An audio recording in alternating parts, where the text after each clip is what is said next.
याद रहे, कभी कभी आपकी सफलता की राह में सिर्फ एक व्यक्ति ऐसा वादक होता है जिसे आप हर दिन शीशे में देखते हो। वो कौन है? वो हम ही खुद हैं। ऐसे बात करते हैं करंट अफेयर की। एक इम्पोर्टेंट पर्सनालिटी से स्टार्ट करते हैं जिसे बोलते हैं इम्पोर्टेंट पर्सन इन न्यूज़। आपसे पूछा है कि ये कौन पर्सनालिटी है, ये कौन है, तो इनके बारे में थोड़ा ही याद रखिए। जी है सरदार वल्लभ भाई पटेल। सरदार वल्लभ भाई पटेल ये कहाँ से बिलोंग करते हैं? ये गुजरात से बिलोंग करते हैं, याद रहे। ये फर्स्ट होम मिनिस्टर थे। फर्स्ट होम मिनिस्टर और deputy prime minister of India भी रह चुके हैं। First home minister and deputy prime minister of India भी रह चुके हैं। कौन? सरदार वल्लभ भाई Patel. He always requested the people of India to live together by uniting, यानी कि हमेशा जो एक ही रिक्वेस्ट करते थे कि एक भारत श्रेष्ठ भारत, यानी कि इकट्ठे होकर रहना चाहिए। In order to create a foremost India, यानी कि श्रेष्ठ भारत, एक भारत की बात करते थे। इस इनके रिलेटेड बहुत ज़्यादा क्वेश्चन एग्जाम में आते हैं और पूछे गए हैं। आगे बात करें, integrated the farmer Kasun Kheda सत्याग्रह सुना होगा आपने, 1918 का खेड़ा सत्याग्रह था वहाँ पे। और Bardoli Satyagraha with the national freedom movement, इनमें ये देखने को मिले freedom movement. Women of Bardoli, Bardoli Satyagraha जब हुआ था तो वहाँ की वुमेन ने क्या किया था, इनको टाइटल दिया था सरदार। पहले इनको सिर्फ वल्लभ भाई पटेल बोलते थे, फिर इनका नाम बना सरदार वल्लभ भाई पटेल। कौन सा सत्याग्रह? बारदोली सत्याग्रह में ये टाइटल मिला था। बारदोली सत्याग्रह था 1928 का, जहाँ पे इनको एक मेन लीडर के नाम पे इनको जहाँ पे दर्शाया गया। बाकी बात करें 15 दिसंबर 1950 में बॉम्बे में, आपको जहाँ पे अगर बात करें और further, the statue of unity. Statue of unity की बात करें, स्टैचू ऑफ यूनिटी इंपॉर्टेंट है। स्टैचू ऑफ यूनिटी आपसे कोई पूछे ये किनकी स्टैचू है? In the honour of Sardar Vallabh भाई पटेल। और इट वाज इनऑगरेटेड ऑन 31 अक्टूबर 2018 को ये स्टैचू जहाँ पे लगाया गया था। 31 अक्टूबर 2018, 31 अक्टूबर 2018 क्या करने के लिए? To mark the 143rd birth anniversary किसकी? सरदार पटेल की। The statue of the unity is the tallest statue in the world. याद रहे, statue of the unity is the tallest statue in the world. और है कितना है? 182 मीटर है। इंपॉर्टेंट है, जहाँ से कितनी बार क्वेश्चन आपके स्टेट के एग्जाम में, जेके एसएसबी के एग्जाम में निकले हुए हैं क्वेश्चन। आगे बात करते हैं national civil service day. Most important ये आज 21 अप्रैल 2023, जिसका एम क्या है? To motivate and appreciate the work and effort of civil service. जो ऑफिसर होते हैं, आईएएस ऑफिसर जो इनको बोलते हैं, वो जिस एग्ज़ाम का सपना हर कोई देखता है। हर साल 21 अप्रैल को national civil service day celebrate देखने को मिलता है। ये एप्रिसिएशन होता है ऑफिसर के लिए, और इसमें जो एंगेज होते हैं पब्लिक डिपार्टमेंट कंट्री में जो वर्क करते हैं tirelessly to run India's administrative machinery, यानी कि आईएएस ऑफिसर। और जहाँ पे आप लोगों को ये एम होना चाहिए सबका कि एक सिविल सर्विस क्यों ज्वाइन करनी है, ताकि इंडिया में जो प्रॉब्लम है उन प्रॉब्लम की सलूशन ला सकें, सोसाइटी में एक अच्छे लेवल पे लेके चल सकें। विलेज में आज भी जहाँ पे हम बोलते हैं कि लड़कियों को कोई पीरियड वगैरह हो तो उनकी अवेयरनेस नहीं है, ग्रुप लेवल के ऑफिसर करप्शन करते हैं, तो इन सब चीज़ों को कम करें और हर लेवल पे चीज़ें लेके जाएँ। वाई इज़, आपसे को पूछे कि why is civil service day celebrate, तो इसके रिलेटेड याद रखें, जो गवर्नमेंट ऑफ इंडिया सेलिब्रेट करती है civil service day every year as an occasion for the civil servant to rededicate themselves to the cause of serving citizen and renew their commitment to public service and excellence in the work, जो उनके अच्छे काम दर्शाता है। और reason इसके पीछे क्या है, ये डेट क्यों चूज़ की गई थी? क्योंकि फर्स्ट होम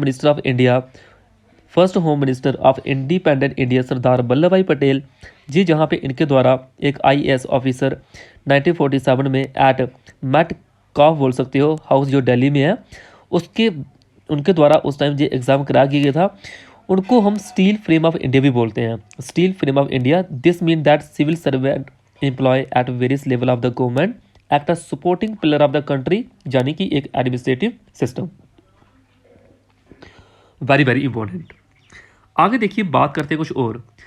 जी, जहाँ मैंने बता दिया कि 1947 में आपको ये डे क्यों सेलिब्रेट करते हैं और ये इस डेट से सेलिब्रेट कर रहे हैं, ताकि जहाँ पे एक अच्छे तरह से स्टील फिल्म ऑफ इंडिया जी जहाँ पे फर्स्ट सच फंक्शन हेल्ड विज्ञान भवन न्यू दिल्ली में देखने को मिला था, प्राइम मिनिस्टर अवार्ड भी मिलता है एक्सलेंस के लिए। तो जो एक पिक्चर है, इस पिक्चर में भी आपको जितना समय लग रही है वो देख सकते हो। तो आगे देखिए इसमें और बात करते हैं, जैसे कि राहुल गांधी की बात करते अभी की इनको अभी छोड़ने की बात की जा रही, बट सुप्रीम कोर्ट ने रिजेक्ट कर दी इनकी प्ली, तो अभी ये वहाँ पे है। तो अभी रिसेंट हमें क्या हुआ, एक 5 सोल्जर किल्ड बोला गया कि ट्रक में आग लगी थी, बट ट्रक में आग नहीं लगी थी, जब मिलिटेंट के द्वारा अटैक किया गया था जिसमें 5 सोल्जर की जान गई है। इस तरह से आप बोल सकते हो जी जो मिलिटेंट के द्वारा जो एक गंदी हरकतें की जाती हैं जी बहुत ही दिल दहलाने वाली होती हैं, क्योंकि जी जो आजकल की यंग जनरेशन है जैसे आर्मी में, तो उनके पीछे उनके पेरेंट्स, उनके बच्चे, ऐसे बोल सकते हो, तो कितने लोग डिपेंड होते हैं। अगर एक ही जान जाती है तो उनके पीछे पूरी फैमिली होती है, तो एक दिल दहलाने वाली ये न्यूज़ होती है, ऐसा नहीं होना चाहिए।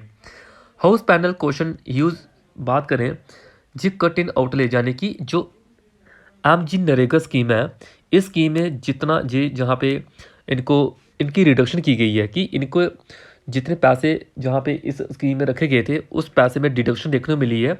आपसे इंटरव्यू में जो क्वेश्चन बन सकता है कि एमजी नरेगा स्कीम है क्या है। सबसे पहले आप याद रखिएगा, पहले इसका नाम था national rural employment guaranteed act 2005 का। क्या? National rural employment guaranteed act, full form national rural employment guaranteed act, ये याद रखें 2005 का। बाद में इसको रीनेम कर दिया गया Mahatma Gandhi national rural employment guaranteed act, क्योंकि महात्मा गांधी का सपना ये था कि जो पूरा देश है वो गांव में बसता है, गांव को एक अच्छे लेवल पे लेके जाना चाहते थे वो। आज भी आप इसमें से याद रखिएगा, जो बड़े सारे क्वेश्चन जहाँ से बनते हैं। आर्टिकल 40 की बात करें, आर्टिकल 40 आपसे कोई पूछे आर्टिकल 40 क्या कहता है। आर्टिकल 40 कहता है the state shall take step to organise, यानी कि विलेज पंचायत की बात करता है आर्टिकल 40, विलेज पंचायत की बात करता है आर्टिकल 40। तो इस स्कीम के थ्रू 100 दिन का काम देने की जो बात हुई थी। अगर जिस कोई पर्सन 100 दिन की अगर बात करेगा, यानी कि एक एम्प्लॉयमेंट की बात करेगा, अगर वो गांव के लोग, गांव के जो मेन हेड है, अगर वो उनको लाइवलीहुड नहीं दे सकते तो उसकी उनको जो पेमेंट है वो मिलना स्टार्ट हो जाएगी, चाहे वो काम दें चाहे नहीं दे, वो उनकी रिस्पॉन्सिबिलिटी है। जिस सबसे पहले आपको देखने मिला था उसने किनकी सरकार थी, पीवी नरसिम्हा राव की जिस सरकार थी 1991 में। ये लाइन भी जहाँ पे बड़ी इंपॉर्टेंट है, याद रखिएगा। और आर्टिकल 41 कहता है right to work, DPSP directive principle of the state policy, जो पार्ट 4 के अंडर में आती है। इनका आर्टिकल 41 ये कहता है कि राइट टू वर्क काम करने का अधिकार है, वो काम करने का अधिकार को छीन नहीं सकता है, ये सीधे सीधे इस स्कीम के थ्रू ये मिला जा रहा है। और आर्टिकल 21 में ये कहता है कि right to life with dignity, right to life with dignity, तो देख सकते हो राइट टू लाइफ डिग्निटी हर पर्सन का अधिकार है, आर्टिकल 21 कहता है। ये इंपॉर्टेंट है बहुत ज़्यादा। उसके बाद बात करें हम जहाँ पे आगे क्या बातें बोली जा रही हैं, ये नेक्स्ट फैक्ट है ये अभी सुप्रीम कोर्ट और गवर्नमेंट सरकार के बीच ये बातें चल रही हैं। Same sex marriage can rock societal value, ये सेंटर के द्वारा बातें बोली जा रही हैं। देखिए, this centre has oppose same sex marriage in the Supreme Court stating that marriage between a biological man and woman is a holy union, इसको पवित्र माना जाता है। और पूरे आपको देखने मिलता है कि एक लड़के की लड़की से शादी होती है, ना कि एक लड़की लड़की से शादी करती है, ना कि एक लड़का एक लड़के से शादी करता है। एक लड़का और लड़के की शादी हो तो उसको गे बोलते हैं, और एक लड़की से शादी करे तो उसको लेस्बियन बोलते हैं, ये याद रखिएगा। ये जो क्लास टीचर भी होते हैं ऊपर ऊपर से इन लेक्चर को इग्नोर कर लेते हैं, बट ये सारी चीज़ें समझने वाली होती हैं। एक बच्चे को जब तक बायोलॉजिकल नॉलेज नहीं होगा तो वो आगे जाके किस तरह से चीज़ों को लेकर चलेगा। जहाँ एक लड़की है, सपोज करो वो 11th-12th में अगर उसने बायो रखी हुई है, बायो में अगर अच्छी तरह से एक टीचर के द्वारा कंसेप्ट क्लियर नहीं हो रहे हैं, आगे वो मेडिकल फील्ड में जा रही है तो वो किस तरह से ट्रीटमेंट करेगी और लोगों का। तो एक स्टडी के लेवल पे इन चीज़ों को इग्नोर नहीं करना चाहिए, इन चीज़ों को अच्छी तरह से एक्सप्लेन करना चाहिए एक क्लास में। तो सुप्रीम कोर्ट ने ये बोला, सुप्रीम कोर्ट के द्वारा बातें बोली जा रही हैं कि जो सेम सेक्स की बात करें, यानी कि लड़के लड़के के बीच या लड़की लड़की के बीच, ये उनका एक फंडामेंटल राइट है, वो फंडामेंटल राइट हम छीन नहीं सकते। बट सरकार कहती है कि ये उनका फंडामेंटल राइट तो है, लेकिन ये एक थप्पा बोल सकते हो हमारी सोसाइटी में। एक हमें पता चले कि आपको भी पता चले कि एक गांव में एक लड़के लड़की शादी हुई है, तो हम क्या सोचेंगे कि एक लड़का लड़की सोसाइटी किस तरह से चीज़ों को लेके चलेगी। तो ये केस था 2018 का केस था, Navtej Singh Johar versus union of India. Navtej Singh Johar versus union of India, इन्होंने सेम सेक्स पे मैरिज पे इसको डीक्रिमिनलाइज कर दिया कि ये लेजिस्लेटिव है, तो इसको हम लेके नहीं चल सकते। बट कोर्ट है जो सुप्रीम कोर्ट, होमोसेक्सुअलिटी की बात करें, उसने इस सेम सेक्स को जहाँ पे एक्सेप्ट नहीं किया, उसने बोला कि जो पार्ट है फंडामेंटल राइट का, आर्टिकल 21 के अंडर में आता है, उनकी डिग्निटी है, वो प्राइवेट में क्या कर सकते हैं, प्राइवेसी में क्या कर रहे हैं, उनको जीने का अधिकार है, कल को लाइफ उनकी अच्छी होगी, वो मरेंगे जिएंगे जैसे रहेंगे, वो उन पर डिपेंड है। मैरिज डिपेंड करती है कस्टम के ऊपर, रिचुअल के ऊपर, प्रैक्टिस के ऊपर, कल्चर इथोस के ऊपर, सोसाइटल वैल्यू के ऊपर। Same sex marriage can not be compare to a man and woman living as a family with children one out a union. जिस सरकार के द्वारा बातें बोली यानी कि जिस एक कल्चर के ऊपर चीज़ें डिपेंड करती हैं, ऐसे कैसे सेम सेक्स मैरिज को हम अलाउ करें। Any deviation from this norm can only be made through the legislature and not the Supreme court. यानी कि आज अगर ये चीज़ें देखने को मिलेगी तो होगा क्या, आने वाले टाइम पे एक हमारा इंडिया भी एक अलग ट्रैक पे चलेगा, और दूसरी वाली कंट्री क्या सोचेंगे कि जिस इंडिया में एक हिंदू धर्म इस लेवल पे चलता है वो किस तरह से चलेगा। तो ये कहीं ना कहीं एक नेगेटिव इंपैक्ट डालने वाला है। तो इसकी argument in favour of the same sex marriage में क्या है, एक स्पेशल मैरिज एक्ट होता है 1954 का, याद रखिएगा इसको, स्पेशल मैरिज एक्ट 1954 का। ये प्रोवाइड करता है सिविल फॉर्म ऑफ मैरिज यानी कपल के लिए who can not marry under their personal law. तो ये जैसे एक नॉर्मल जो बंदा शादी करता है, उस एक्ट की बात हो रही है। फंडामेंटल राइट की बात करें, जहाँ पे ये बोला गया सुप्रीम कोर्ट के द्वारा, एक पर्सन की चॉइस है भाई, उसको फंडामेंटल राइट है जो उसको गारंटीड देता है, राइट टू मैरी, एक पर्सन को एक अपने लाइफ पार्टनर को चूज़ करने का, हम कौन होते हैं उस बीच में बोलने वाले। राइट टू इक्वालिटी की बात करता है कि उनका इक्वालिटी का राइट है। पैटिशनर भी जहाँ पे देखने को मिली राइट टू इक्वालिटी का। तो लेकिन ग्लोबल लेवल पे बात करें, आज भी 133 कंट्री ऐसी हैं, 133 कंट्री ऐसी जो होमोसेक्सुअलिटी को क्रिमिनलाइज करती हैं। तो यानी कि but only in 32 of the same sex marriage is legal, कुछ बोलते हैं कि ये लीगल है। तो देख सकते हो कुछ कंट्री के द्वारा आज भी आपको बड़ी सारी एशियन कंट्री में नहीं बट अफ्रीकन हो गई, यूरोपियन कंट्री होगी, वहाँ पे सेम सेक्स जो अलाउ किए हुआ है। तो ये बातें बोली जा रही हैं यहाँ पे। और कुछ केस याद रखिए, नाज foundation versus government of national capital territory की बात करिए दिल्ली की, हाई कोर्ट 2009 में ये बातें बोली गई हैं कि सेम सेक्स मैरिज के ऊपर। और एक चीज़ याद रखिएगा, राइट टू जेंडर आइडेंटिटी, एक केस था यानी कि ट्रांसजेंडर को थर्ड जेंडर बोला गया था। एक केस था नालसा का केस था, नालसा की फुल फॉर्म क्या है, national legal service authority of India. ये था वर्सेस यूनियन ऑफ इंडिया 2014 का केस था। इसमें जो किन्नर कम्युनिटी जो होती है, जो एक अक्षय कुमार की मूवी थी लक्ष्मी, उसके अकॉर्डिंग थर्ड जेंडर को राइट टू जेंडर ये बोला गया। यहाँ पे Puttaswamy versus union of India एक केस आया था 2017 में, इन्होंने बोला right to privacy, right to privacy को एक फंडामेंटल राइट मान के चल रहे हैं। तो ये चीज़ें देखने को मिली थी। प्राइवेसी वाला जब भी केस आए तो याद रखना, पुट्टास्वामी याद रखिएगा। रिलीजियस और कल्चरल बिलीफ की बात करें, ये सारे चेंज हो सकते हैं। प्रोक्रेशन हो सकता है, यानी कि प्रोक्रेशन के same sex couple can not have biological children, उनके आगे बच्चे नहीं हो सकते। लीगल इशू देखने को मिलता है। Difficult to change all the law, regulation इसमें नहीं रहेंगी। तो बड़ी सारी चीज़ें बोल सकते हो आप, इसमें देखने को मिलेंगी। यूपीएससी ने इसी के रिलेटेड एक क्वेश्चन पूछ लिया 2019 में, बोला कि which article of the Constitution of India safeguard wants right to marry. जिस स्टेट पीसीएससी में आपको पीएससी में जो एग्जाम में देखने को मिल सकता है कि राइट टू मैरी ये आता है, आपको लगे कौन से आर्टिकल में आता है, आर्टिकल 21 के अंडर में आता है। ये सेम सेक्स मैरिज आर्टिकल 21 के अंडर में आता है, इंपॉर्टेंट है ये। उसके बाद और बात करें और कोई क्वेश्चन, देखो इसमें एक चीज़ याद रखिएगा, right to marry a person once choice is integral, ये आर्टिकल 21 कहता है। आपसे कोई पूछेगा कौन सा केस था, ये केस था लता Singh versus state of Uttar Pradesh. अगर उत्तर प्रदेश को कोई स्टूडेंट एग्जाम की तैयारी करो तो उसके लिए इंपॉर्टेंट है। उत्तर प्रदेश 2006 का ये लता सिंह का केस था कि जहाँ पे बोला कि राइट टू मैरी कंपोनेंट है right to life under article 21 important है। आपसे पूछूंगा आर्टिकल 21 ए कहता है, 21A ये कहता है राइट टू एजुकेशन, जिसको 86 अमेंडमेंट 2002 के अंडर में रखा गया है। और बोला गया कि ये अमेंडमेंट वो था कि 6 से 14 साल के बच्चे के लिए एजुकेशन इंपॉर्टेंट है। कौन कौन सी कंट्री जहाँ पे आपको सेम सेक्स मैरिज के लिए अलो करती हैं, एशिया को छोड़ के अमेरिका भी, यूरोप भी, अफ्रीका भी, याद रखिएगा पहला इसका राइट आंसर। यूपीएससी मेंस में जो क्वेश्चन आया है इंपॉर्टेंट है बहुत ज़्यादा, कि Any legislative or judicial decision on same-sex marriage must consider the cultural sensitivity of different community while also ensuring that the fundamental right of individual are protected. Comment करना आपने इसके ऊपर वर्ड लिखने हैं कि जहाँ पे जो क्या क्या चीज़ें बोल सकती हो। अगर इसकी बात करें आपको इसके ऊपर लिखना है बहुत कुछ। आगे देखिए, अभी जहाँ पे यूपी की बात करें, सीएम उत्तर प्रदेश, इनके द्वारा 20,000 करोड़ इन्वेस्ट किया जाएगा data storage capacity in year. Data storage, आप बोलोगे डेटा स्टोरेज का मतलब क्या हुआ?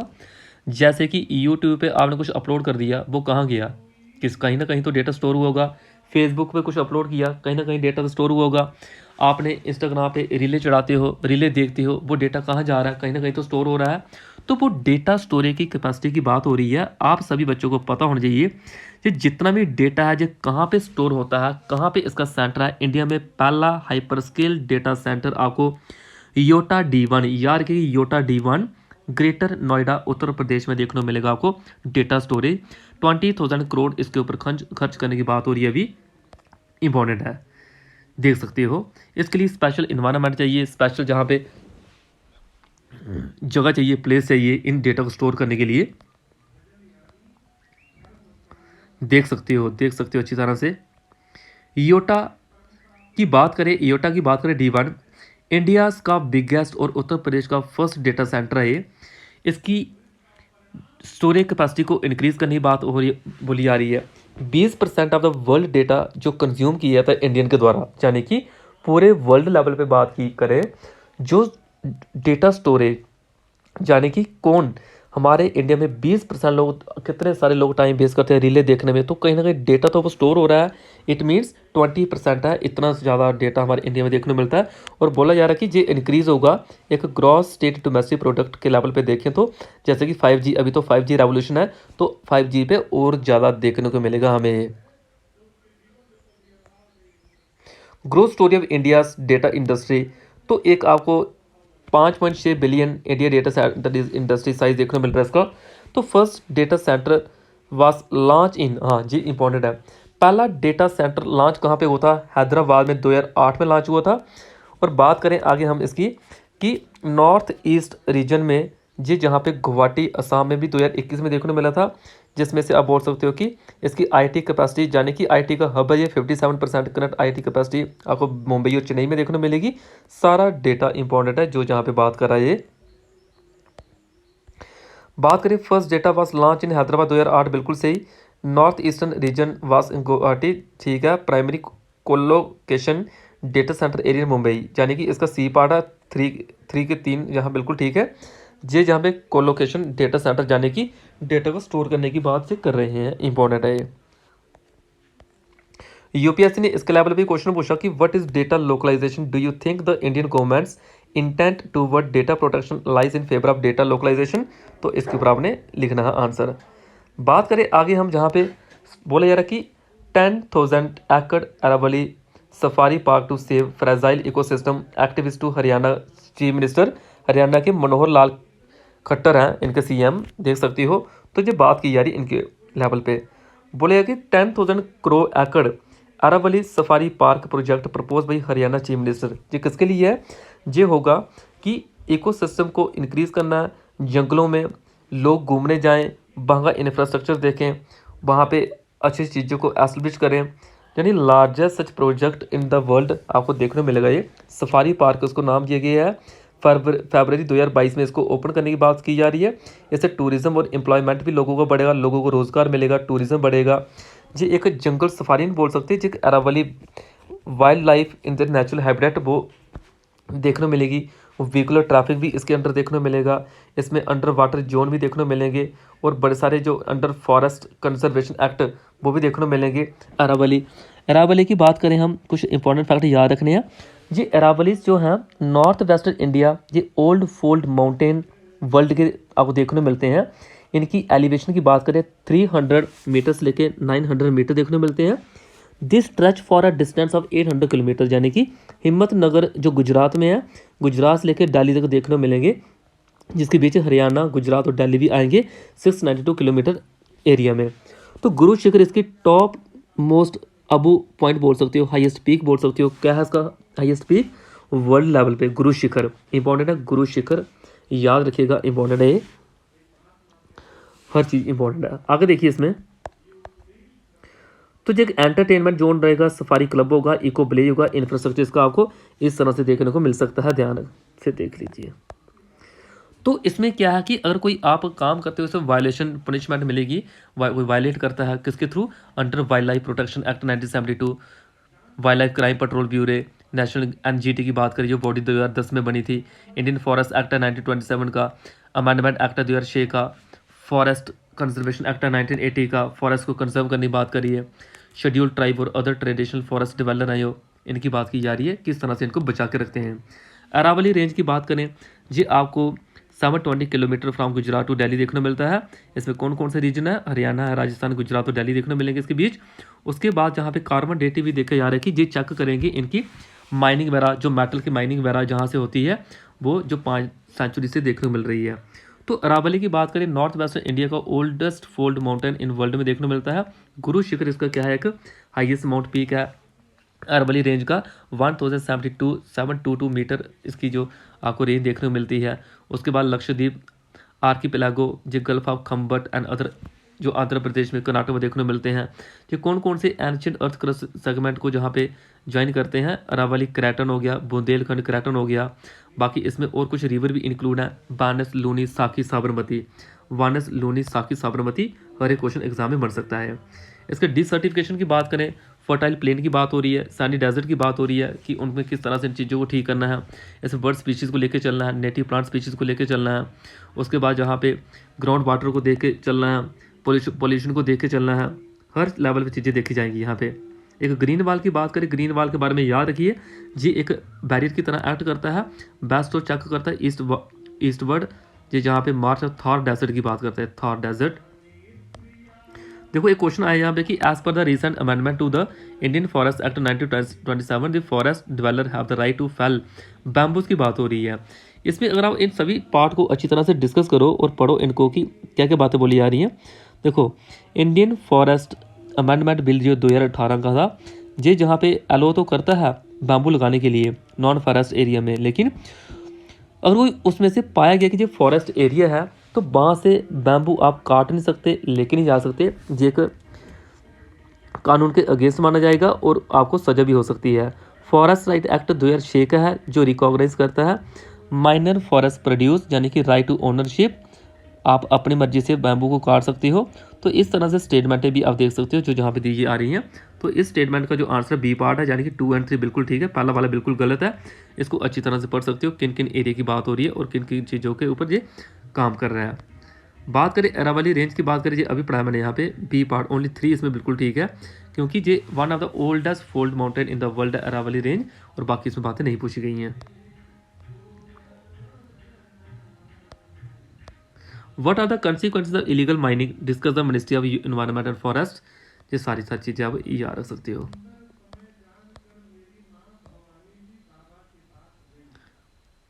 आगे बात करें हम यहाँ पे,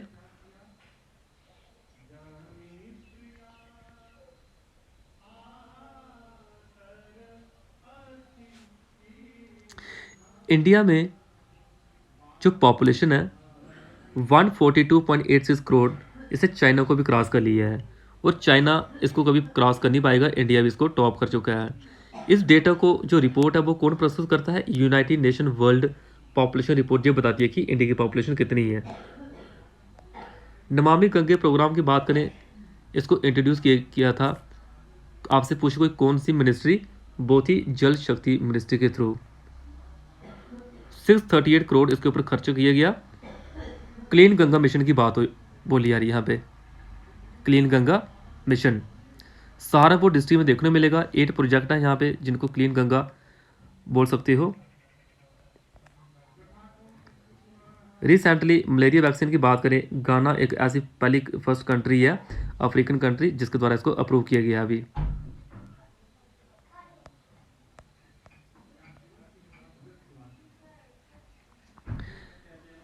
याद रखिए, मैं कुछ और चीज़ें इंपॉर्टेंट बताऊं। सुप्रीम कोर्ट में जजेस की अपॉइंटमेंट आर्टिकल 124 के अंडर होती है। इसको प्रेसिडेंट अपॉइंट करते हैं। सैलरी जो जजेस की होती है वो 125 आर्टिकल में बोली जाती है। उसके बाद 128 आर्टिकल में रिटायरमेंट होती है जजेस की। उसके बाद बात करें यूरिसडिक्शन, आर्टिकल 131 और अपीलेट यूरिसडिक्शन आता है, ये आर्टिकल 132 के अंडर में।